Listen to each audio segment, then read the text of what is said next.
Dave is the founder of Standout Storytelling, which is creative content for charities and churches. He's also the co-founder of New Mac Creative Video and digital director and on-air personality for Capital Radio Group. So Dave has lots of time on his hands, right? Um, his focus is moving charities, churches, and organizations forward through compelling and engaging content with a focus on video as well as micro content. He's got 10-year fundraising professional as he was program director for the Children's Miracle Network at HSHS for years, and he's been a radio professional for 30 plus years. And again, he's also married to a radio and video person, and we've been friends for a long time. So I'm happy to present Dave Newton with the power of storytelling today here for our program. Go ahead, Dave. All right, everyone. First thing, I would just want to make sure everyone can hear me well, and can everyone see my slides right now? Are those up and we're good to go? Looks like we are. So we'll go ahead and get started. Thanks for inviting me to present today. Storytelling and content is just about my favorite thing in the world. So this is always fun for me to talk about that. As Michelle mentioned, I'm founder of Standout Storytelling. So I work a lot with churches and charities and content, other organizations as well. Doing a little bit of everything, shooting and producing video and building and creating websites and email and social media posts. New Mac Creative, where we do video, and then also here at Capital Radio Group, I serve as digital director. So again, to say that storytelling and content are some of my favorite things would be an understatement. Today, I'm going to talk to you about flinch marketing, volume content, and storytelling that creates momentum. That's kind of a fancy way of saying how to find and tell great stories and do those on a regular basis. You see, and then I'm going to give you an overview real quick on what we'll be chatting about today. The first thing I want to talk about is being story aware, something that I think is the most important part of marketing, and I will explain that in just a bit. Snackable stories, what those are and why they're so important right now. Flinch marketing, explaining that and why you should be doing more of that. Content day is a little overview on that, and then I'll give you a marketing blueprint, social media tips, and if we have some time, we'll take some questions from you. Okay, so this is a presentation on storytelling, so I think it's only appropriate for me to tell you a story. The little girl that you see in the picture right there, that is my good friend Madison. Let me give you a little bit more of a background. As Michelle mentioned, I served as program director for the Children's Miracle Network at St. John's Children's Hospital for 8 years. That was an awesome job. Loved doing that. Love talking about the kids, telling their stories. Love talking about the importance of funding at the Children's Hospital. One of the events we did a whole heck of a lot of that with was a Radiothon. We still do that to this day, 2 days in November, where we talk about these kids, these stories, and the importance of funding. And I'll talk a little more about Radiothon in just a bit. For Madison, I won't go too deep into Madison's medical story. I will just tell you that she has been dealing with a whole lot of things her whole entire life. Started with being born in the NICU at St. John's, been dealing with the trach for a long, long time, and she has just dealt with a lot. Madison was our champion child for a year at St. John's Children's Hospital. So I had the pleasure of doing a whole lot of visits to corporate partners with Madison, and that was a ton of fun. The picture that you see on the top there is me and Madison enjoying French fries and buffalo sauce. When we would go visit corporate partners, Madison always insisted that we would stop by McDonald's and have French fries and buffalo sauce. So that was a ton of fun for me. The story that I'm going to tell you today is about just one lunch that I had with Madison and Krista. And Krista, by the way, is Madison's mom.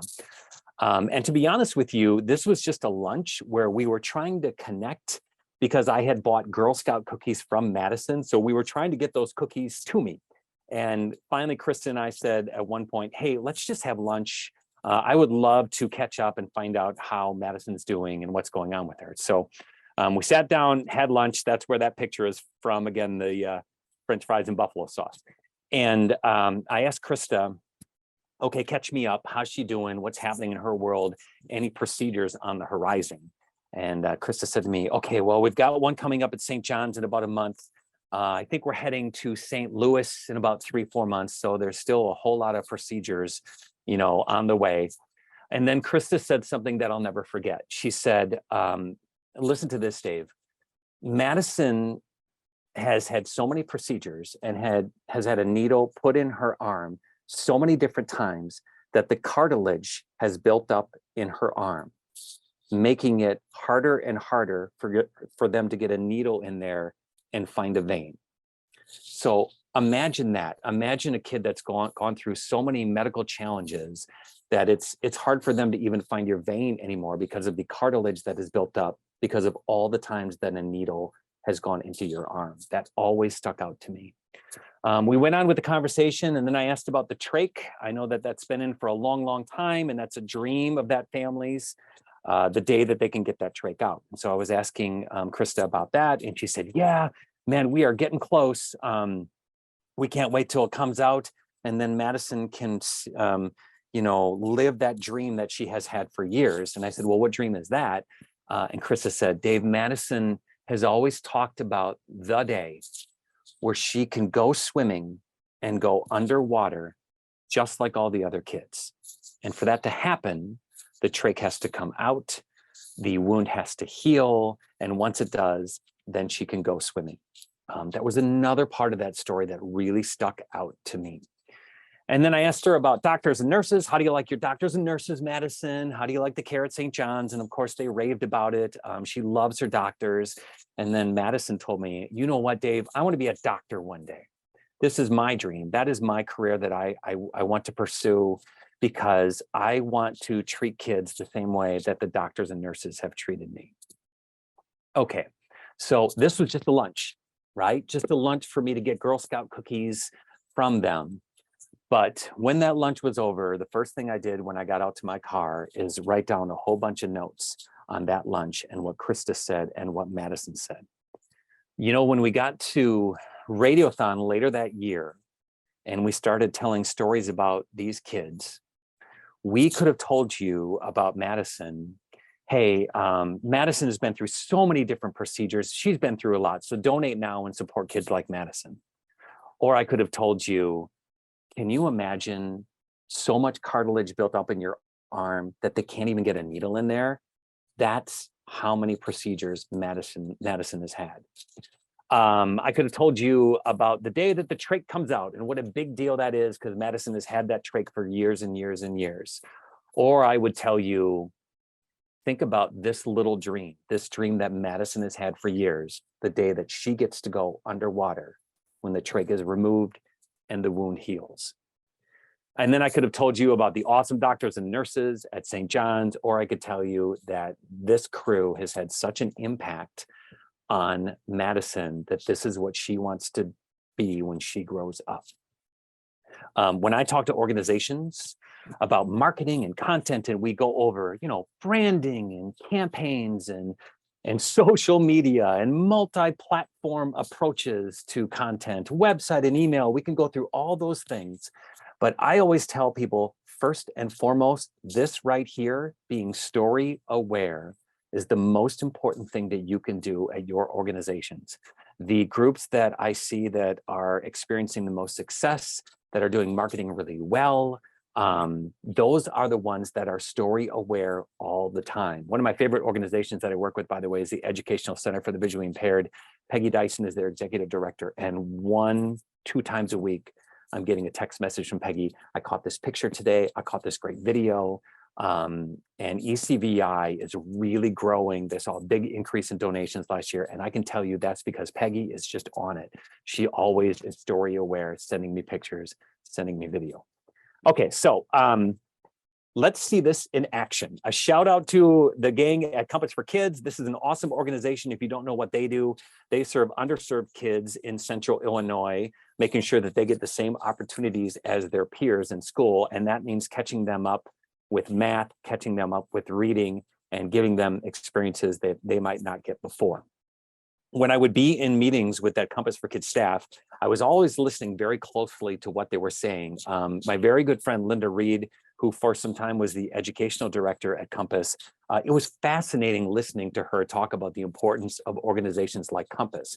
One of the things that she said one day that really stood out to me was, people don't actually know, many of our kids, their entire book library has been created by Compass for Kids. You can walk into a child's bedroom, see 30 books on the wall, and every single book came from Compass, whether it was Camp Compass, Club Compass, or whatever that is. So we reached out to a family. We thought, you know what, let's get this on video and let's just get one child walking through all the books she has from Compass. So I'm just going to play you a little bit of this, but this is Addie, and this is Addie walking you through the books that she has from Compass for Kids.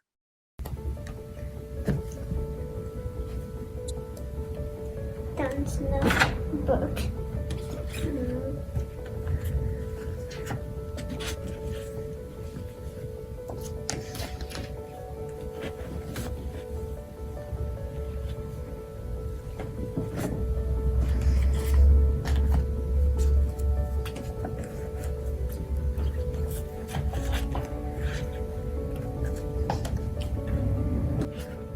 This is a Peter Cat book. And he likes to make cookies, and they won't, so he had to retry. And this book is about, and it said in the story, you would never want to give up. This book is called Tops for Sale, and the monkeys follow them because they like caps. And he is tired, so he fell asleep on the tree. Okay, so that's that video of Addie. Again, being story aware is so important. And, you know, we wrote down notes about the books. We put them in video form. We could have easily put up a graphic and said, Compass for Kids creates libraries for kids around Central Illinois, or we can tell that in video form and be really impactful. So story aware, so important when it comes to your marketing. Okay, sticking with Compass for Kids, I'm going to show you 4 Facebook posts that we did at Compass. They all have 4 unique things in common. And then I'm going to talk to you about story gathering as a team. The first one is Amanda Gorman. If some of you may remember, Amanda was the awesome young poet who was doing poetry at the inauguration. It was incredibly impressive. And Amanda cited an after-school program for really nurturing her love of writing. So the first post you see there is talking about that, Amanda, and that after-school program, nurturing her love of writing, and why programs like Compass for Kids are so important. The second is a note from Michael Higgins from Muldener's Restaurant here in town. We did a program called Meals That Matter with Compass for Kids, which was just so much fun. Low-income kids could go online and they could actually order food from high-end restaurants, right? Which they would never get that experience before. So the note you see is from Michael, explaining a little bit about the meal that was in that bag. And, you know, the first line says, a little known fact about lasagna is that it was originally made by the ancient Greeks, and then the Italians perfected the layers. And he goes on to talk about that. Third post is a teacher on a camel. One of the teachers who was at Camp Compass, which is the bread and butter program, by the way, for Compass for Kids, thought about, you know, oh, quick, let me get a picture of this as the teacher is going by with the drink in hand, riding the camel.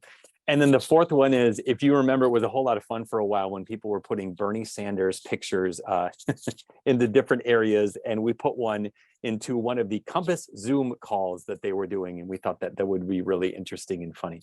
So, okay, so these 4 posts have 2 things really in common. The first is it's a unique and interesting way to tell a story. But the second one is, and the more important thing with these is none of these posts started with me.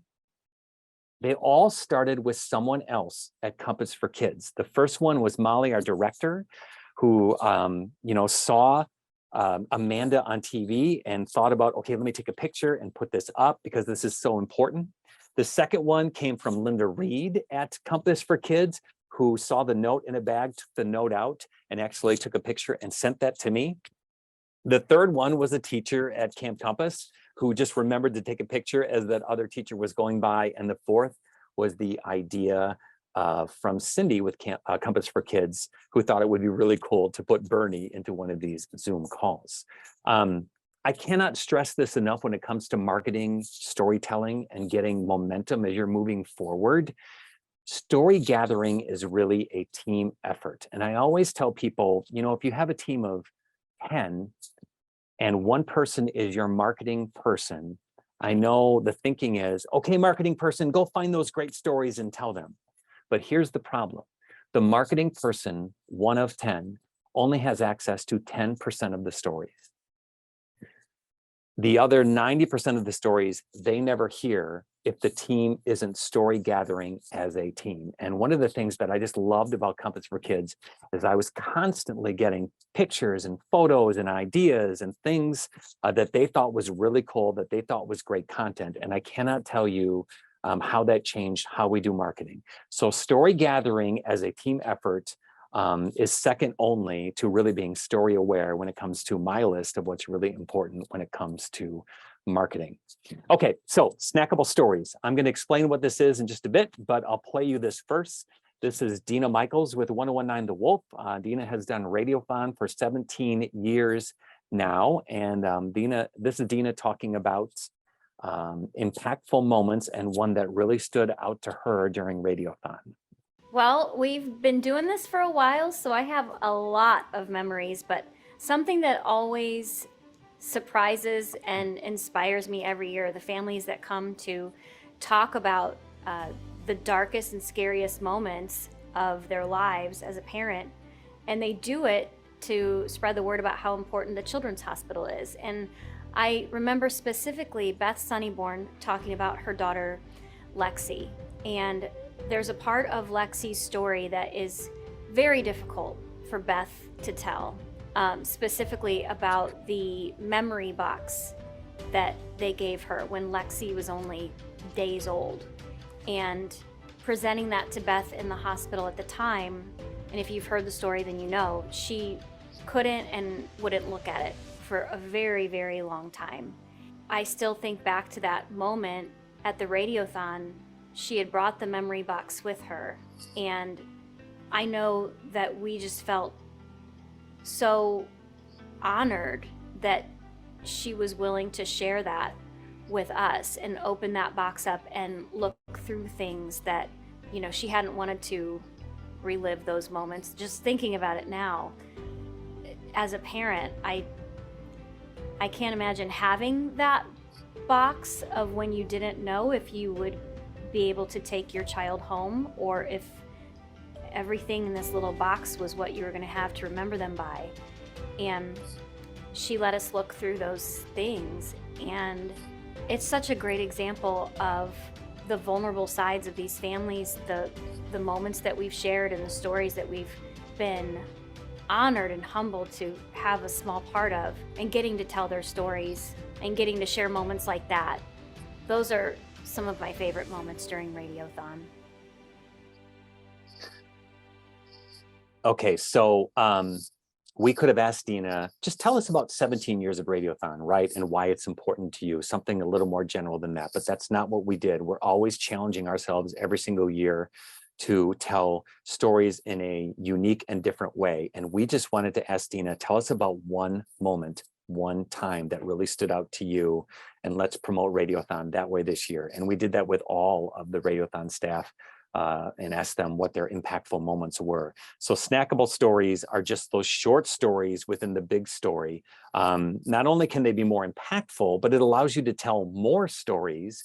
And I'll get into that a little more when we talk about when you do content days. By the way, one thing I want to point out that I think is important, the video that you saw with Addie and the video that you see with Dina, what's great nowadays is you can all do this, right?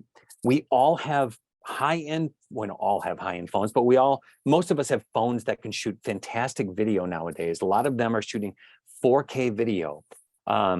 There are, music beds out there that you can get on Facebook, or you can get an Audio Blocks account for like $100 a year. You can get an iPhone stand for $20. You can get a a lavalier mic that you can give someone that connects into your iPhone that costs all of $25. You can get a ring light that's $20. The capabilities you have nowadays, as opposed to just 10, 15 years ago, it's really amazing. And if you look at videos and think to yourself, well, we can't do that, you absolutely can. You can tell stories like Dina's, you can tell stories like Addie's. One more example of a snackable story. This is Troy. I work with Beaumont Children's and the Children's Miracle Network team there in Detroit, Michigan.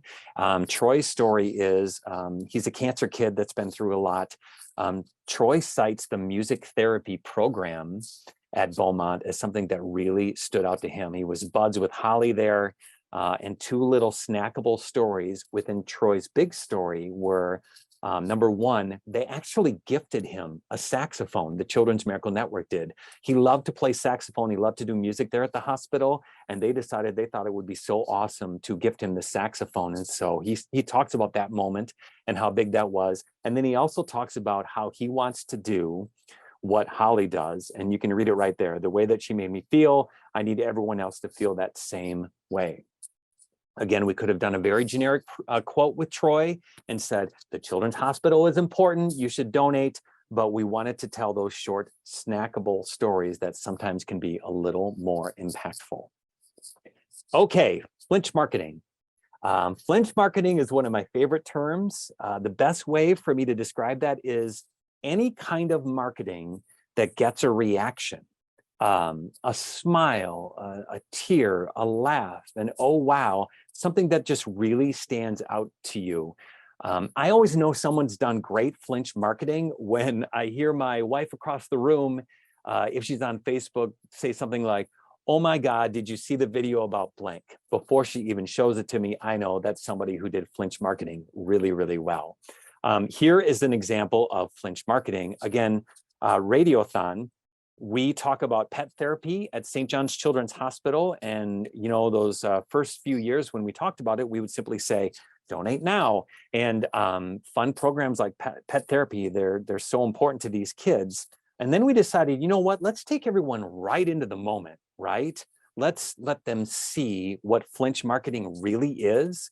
So we sent Julie with the Radiothon team to the hospital to work with the pet therapy people and give you an example of what it's like when one of the patients there has a dog come in with the pet therapy program. So I'm going to play you about a minute or two of this. Hey, it's Julie. We're at St. John's Children's Hospital. We're about to check out pet therapy. Now, what you're about to see is what some of the money that you donate, the Children's Miracle Network, it goes to this. In St. John's Children's Hospital, we're about to meet the cutest little puppy ever. Come check it out. You want some towels? This is Bessie May. Is this not the cutest Basset Hound Beagle mix ever? I love both of them. What are you doing, Bessie? She says, get my good side. What do you think? Can you say hi? She's a dog person. She is. She says, and there's my good side again. She's so happy. We're so happy. Look at that tail just going. You're so soft. I smell like probably 50 million things of like Kleenex. Or you can, yeah. You can No, let it. Yeah, she wants to look at the get. She wants to patient. get cuddled. She says, "Oh yeah, don't let her pull out your lines, though." Oh my goodness. Okay. The kids talk about pet therapy all the time, right? I mean, how they love it when a dog comes in the room. It's great for healing too for kids, and it's such an important program. So again, instead of just talking about this on air vaguely, it meant more to put that in video form. We pulled audio from that and then played that audio during Radiothon. And then, as you can imagine, when Julie talked about the Children's Hospital, well, now she had a firsthand experience of being in the room when they did pet therapy. So that is flinch marketing, just telling a great story that makes people say, wow, that's really awesome, or makes them smile, or really, affects them emotionally. Some great examples of flinch marketing that maybe you've seen in the past few months. The first one is Airbnb. Airbnb is great at flinch marketing. Airbnb isn't just putting up commercials saying, we have a whole bunch of houses and you should go stay at these houses and they're really cool. Airbnb wants to tell you a great story. And if you've seen the one on the potato house, you've seen how entertaining that is. It's a family that stays at a house that is a potato. So that's something that you can look up on YouTube and check out that awesome video. And then at the end of the video, what they do is they show you the OMG category, and that's how they highlight it. Again, they could tell you our OMG category is really cool, or they could do something like this, which is flinch marketing. Meyer, they did their Christmas commercial. Maybe you saw that one over the holidays. I know I saw that a number of times. This is where the grandpa and the grandkids planted the small tree, and the kids would ask, is it ready yet? Is it ready for us to put decorations and ornaments on it? And he would say, someday. And then they show you scenes as the kids were growing up and the tree was getting bigger, and as he was getting older, and he kept saying someday, someday, until they got to the day that they could actually put ornaments on that tree. And then one of my personal favorites is Springfield Clinic. If you've seen this one, this was with their employee campaign. This is a great example of flinch marketing. Springfield Clinic could have easily just put up a graphic that said, it's Employee Appreciation Week, and we really appreciate our employees. But that's not what they did. They decided to find a new and unique way to send you to their socials for employee appreciation.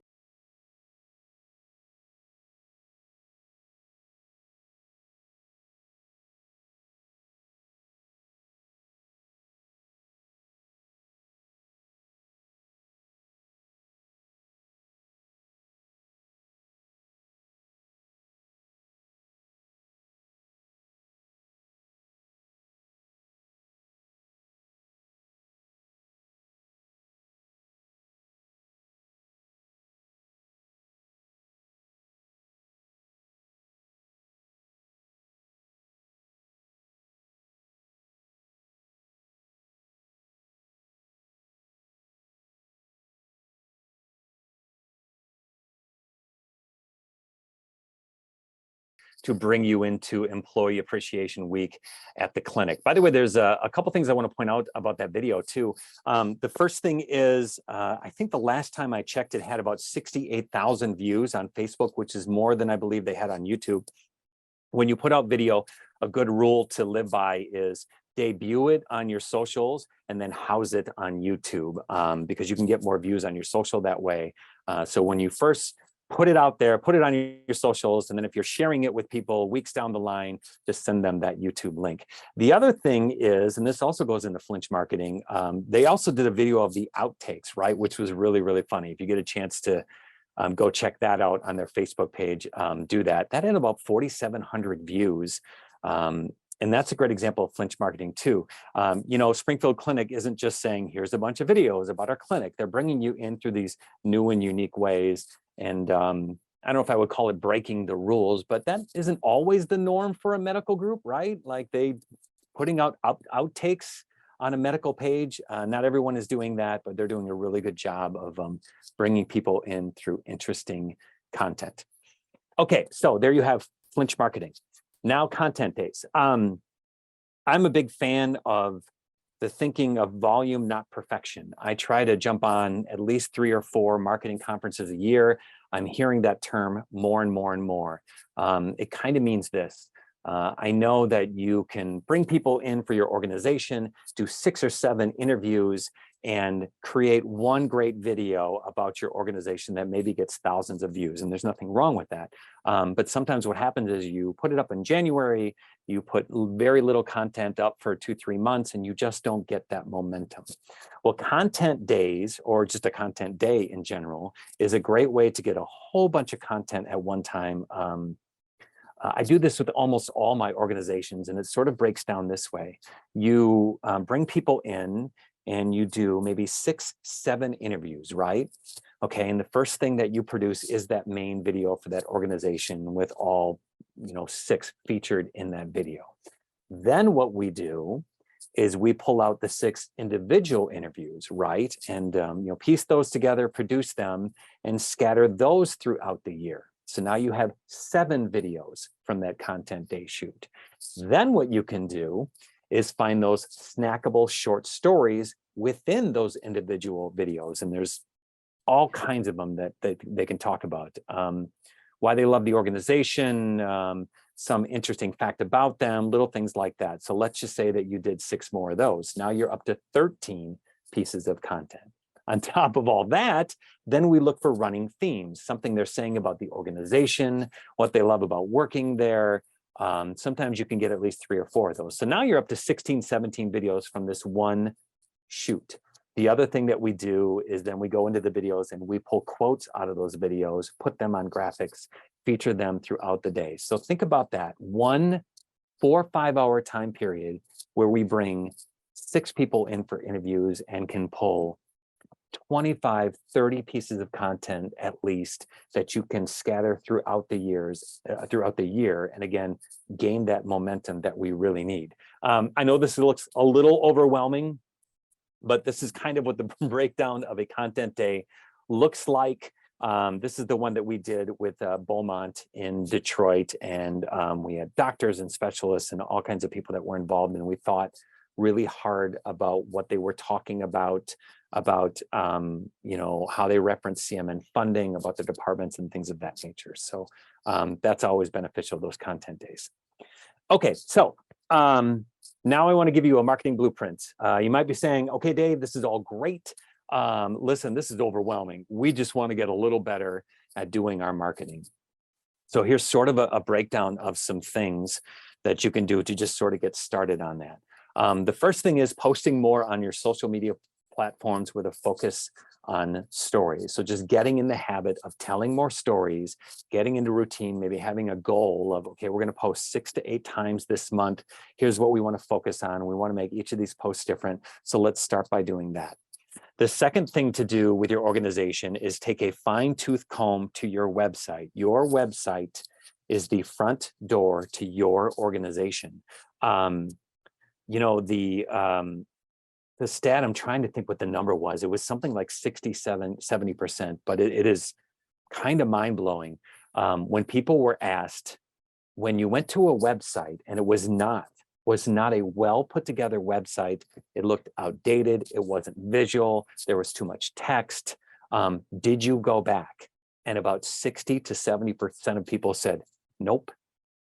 So it really is a one and done if you don't have a good website. You really have to get that part right. So take a hard look at your website. Again, that's your front door, and that's important content that people are going to first, really, to check out what you're doing. Send out regular emails.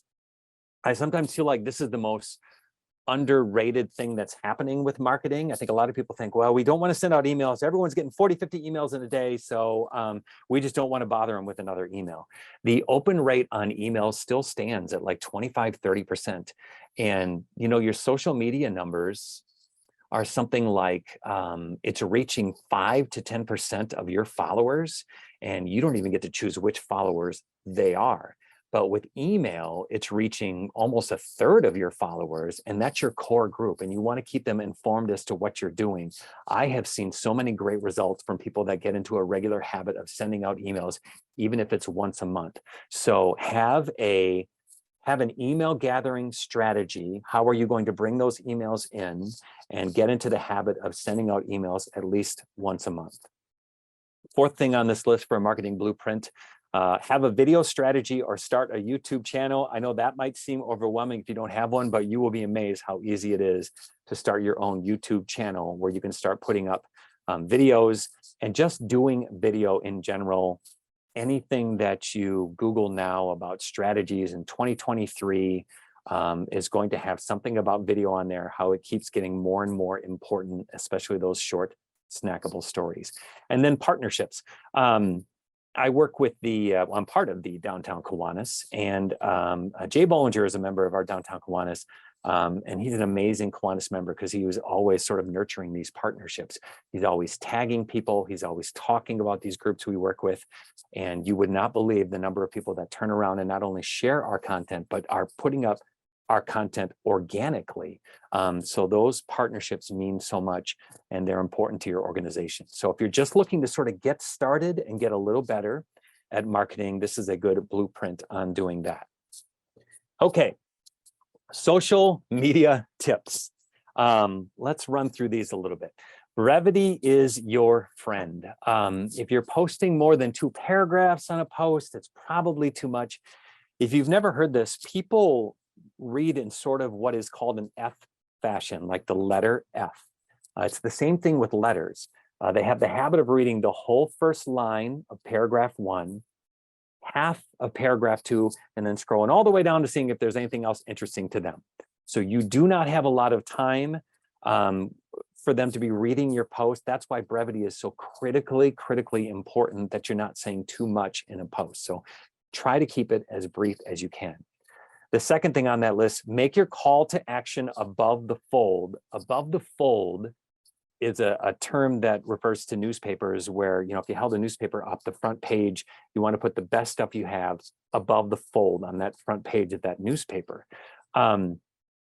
Everybody think about how you consume social media and think about how many times you actually click those 3 dots that gives you more about a post, right? We don't do it that often, which means if you have a call to action that's important to you on that post, you need to put it before you hit those 3 dots, which means usually it has to be in those first 3 or 4 sentences. If you want them to go to your website, if you want them to make a donation, whatever that call to action is, attend an event, whatever it is, try to do that in those first 3 or 4 sentences.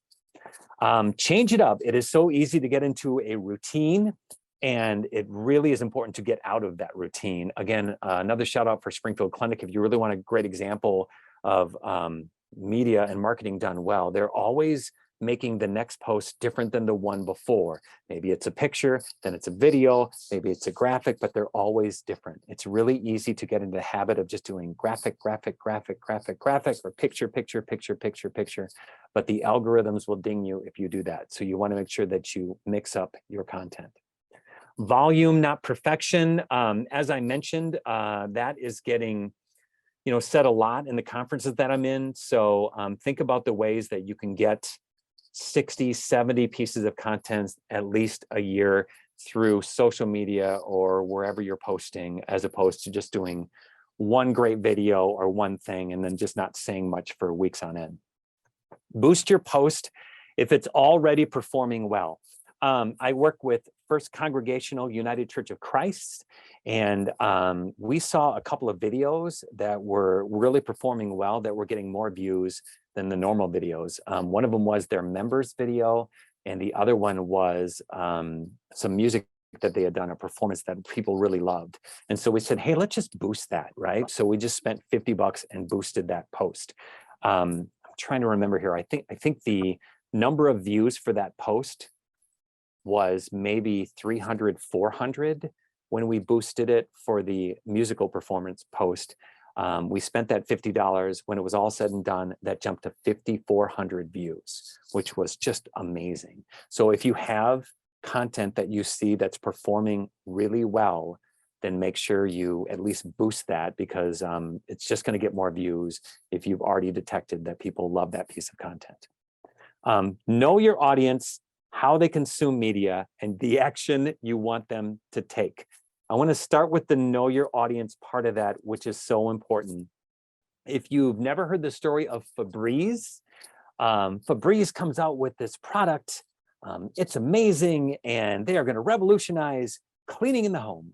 They have this spray that you can spray in your living room and on sofas and in kitchens and just about everywhere, and people are just going to love it, right? So they decided to start their marketing campaign, and what they did is they would show you like a dirty kitchen or a messy living room, or a disheveled bedroom, or wherever you might have, and then they would show people Febrezing it and go, see, you can get rid of unwanted smells, and this product is fantastic.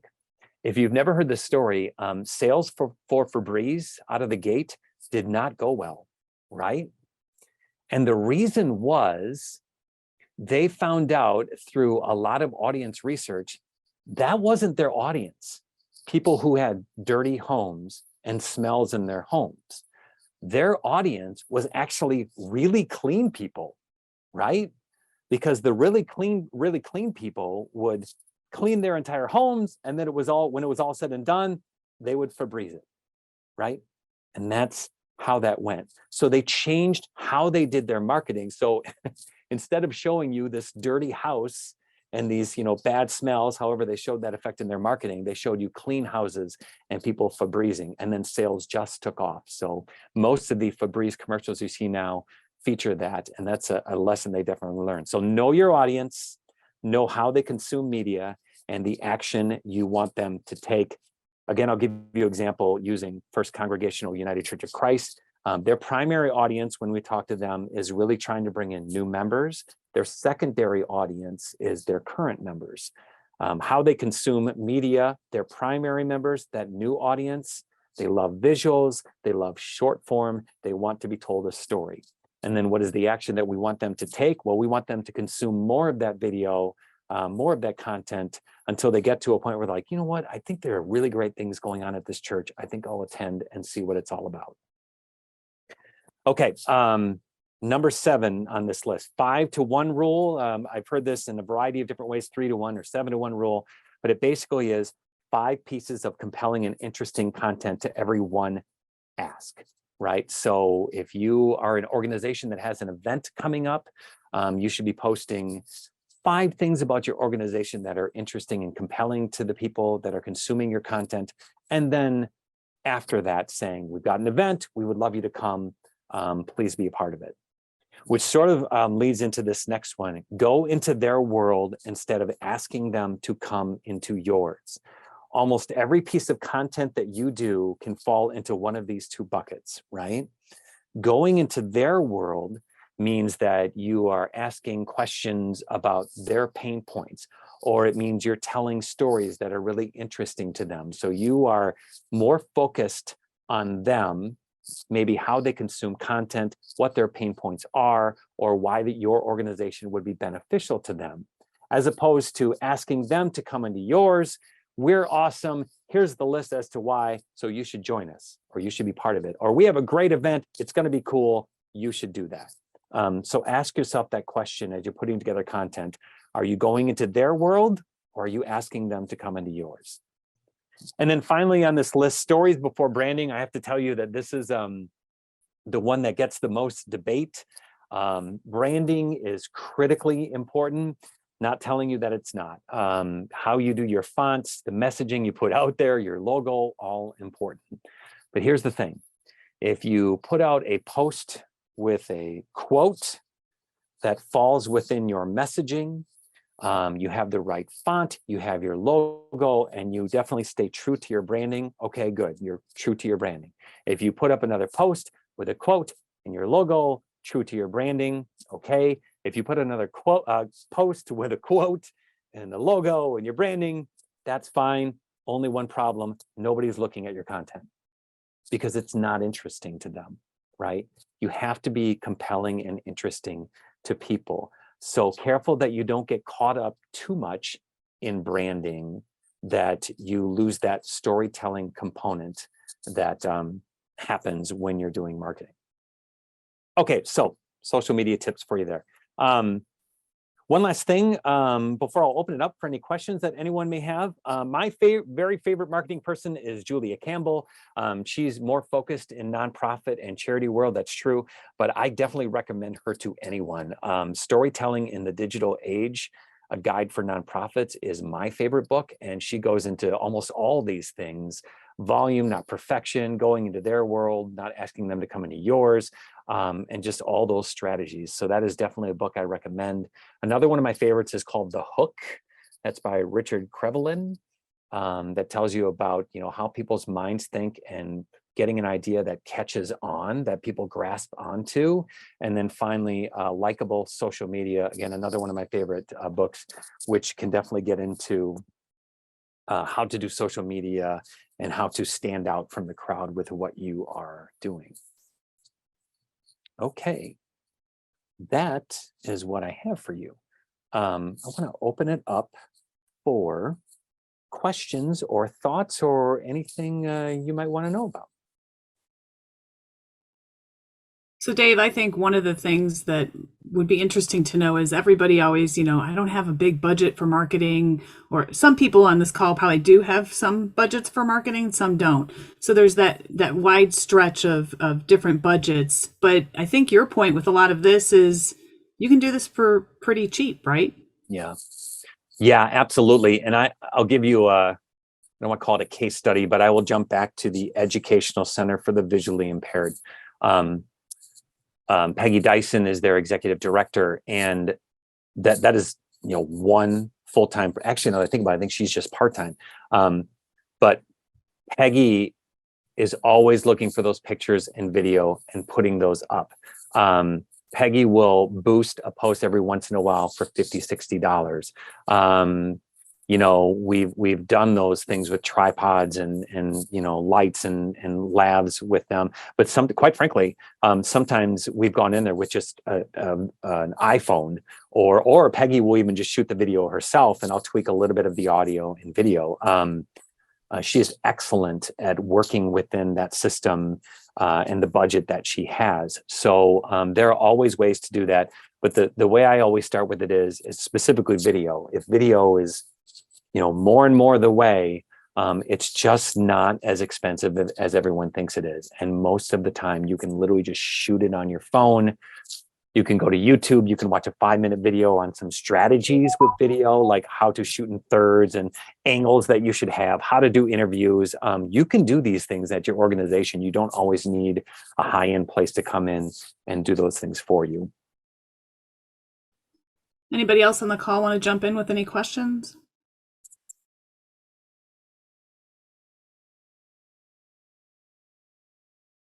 What do you think the best time is to post on Facebook? Yeah, that's tricky. We're always looking at that. I've just heard a number of different ways. I've heard mornings during the weekdays. I've heard avoid Monday mornings when people are consuming emails and they're overwhelmed with other things. And I don't know the exact answer to that one. It really does depend on what you're trying to do and the content you're putting out there, because you can break that down even more with pictures and video and how you do that. The two things I have heard are sometimes the bad times to put up content. After 8 or 9 at night isn't always the best time. And then on weekends, depending on when you post that, the same way. But I've also read a lot about the difference in the percentage of people that see it is really not that big, right? So I think rule number one is to just get posting, and then after that, do a little research on what's best for your organization. Dave, you talked about partnerships and how important those are when you're talking about social media and sharing. What kind of impact does that make? And how do you foster those relationships? Say you are a Springfield clinic, or maybe, you're a senator, a state senator, and you're trying to get more people to follow you. What are some of your recommendations there? Yeah, so the recommendations that I would make, obviously tagging is good. But the one thing I would say, it's one thing to tag, it's another thing to go into a little bit of detail about that partner. And I'll give you an example through Downtown Kiwanis. Downtown Kiwanis has a great example, or a great partnership with the Springfield Horseshoes, right? And it's a great give and take, but we're not just tagging them all the time. We're writing something about them, right? And your chances of something being shared on a partner's page are much greater if you are taking the time to write a sentence about them. We will talk about the Horseshoes' involvement with us and their support of Downtown Kiwanis and how much we appreciate that. And in turn, we did a day where we went and did a whole bunch of cleanup with the Horseshoes, and they did the same for us. We can't tell you how important groups like Downtown Kiwanis are, these service groups. So when you're tagging and doing those partnerships, make sure, if it's just one partner, to at least talk about them a little bit. And then the other thing is, when we tag people, it's worth it to send an email, or at least get them some communication with them to let them know that you just did that. That might seem like a little thing, but it just is, it's going to be more prone to them sharing that content. So let them know that you did that, so that you can see more results with the sharing and obviously more views and things like that. Anyone else have questions? I am reading one that says, suggestions or guidance for cultivating and telling stories in an organization that is heavy on governance, but has members, academics who can potentially be the subject of good stories based on their work in scholarship. So the one thing I would say about that is everyone has a great story, right? In some way, somehow. I think it's just getting knee deep in those conversations with those people. I know this seems like a strange marketing strategy, but the more I talk to people, the more I try to keep conversations going with them, because I normally land on something that ties back to your organization. And I think that's really important, that people get to know the people within your organization. I don't see that enough, right? I've even heard in charity world, people say something like, oh, you can't tell the stories of the employees because they're getting paid, which of course is crazy. I mean, everyone is passionate about something. So tell the stories of your employees and the people who are parts of your organization, even if it's they love to hike and they went on a national parks tour, or they're involved in the community and they love to do this. Search those out and tell those compelling, interesting stories, even if you don't think necessarily it fits within your brand. It's amazing, Dave, you say that. And at Horace Mann, we have found that those kind of stories, those people-oriented stories about employees that kind of give you a peek into their life, are the ones that get the most traction. So then we have a program called Distinctive Service. So it's fun to highlight them for their distinctive service and the difference they're making in your organization, but then also let people know they're a person and they have this outside life. Yeah.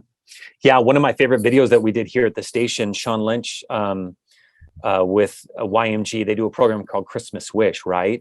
And one of the most compelling parts of this is Sean's involvement, and Sean is passionate about it. So when we tell a story, you know, we will videotape Sean calling them, and you just feel that connect between Sean and the listener.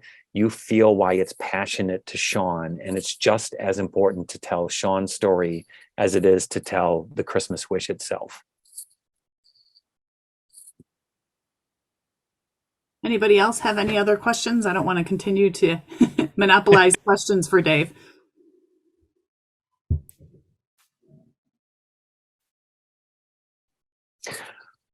Well, thanks for allowing me to present, everyone. I love to talk marketing and strategy and storytelling, which is my very favorite thing. You are free at any time to email me. I'm at standoutstorytelling@gmail.com with any questions that you have with any of this. But I just appreciate being allowed to present today. So. Well, thank you, Michelle and Dave. This was a fun program, and I've learned some great tips for telling a compelling story. So thanks for those. And thanks to all of you for joining our webinar today. Don't forget to follow us on Facebook and Twitter to learn about future programs we're hosting. Next month, we're going to have a Galentine's Day brunch. So I'm pretty excited about that. So be sure you have the details by signing up for our e-newsletter at www.awcspringfield.org and click on join our email list. So thanks, everybody.